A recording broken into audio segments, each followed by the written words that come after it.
మన జీవితంలో దేవుడు ఆయన రూపాన్ని ఇచ్చి మనకు ప్రాణాన్ని జీవాన్ని ఇచ్చాడు కాబట్టి ఒక తీర్మానం చేసుకోవాలి.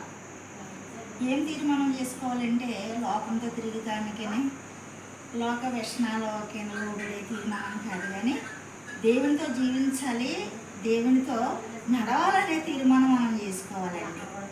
అలాగే మరి ఒక భక్తులు తీర్మానం చేసుకున్నారు.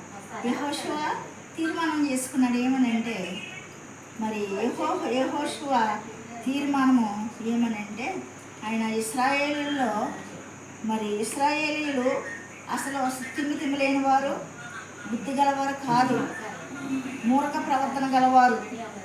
అలాంటి వారి మధ్యలో మరి వీరెవరిని సేవించినప్పటికీ కానీ నేనైతే నేనును నా ఇంటి వారును యెహోవాను మట్టుకే నేను సేవిస్తానని యెహోషువ తీర్మానం చేసుకున్నాడు. మనము కూడా మన చుట్టుపక్కల ఉన్నవారు త్రాగుబోతులు కావచ్చు, తిరుగుబోతులు కావచ్చు, మరి యొక్క పరిశుద్ధత లేని వారి మధ్యలో నేను ఉన్నాను, మరి నేను ఎలాగ పరిశుద్ధంగా జీవించాలని నువ్వు అనుకుంటున్నావా?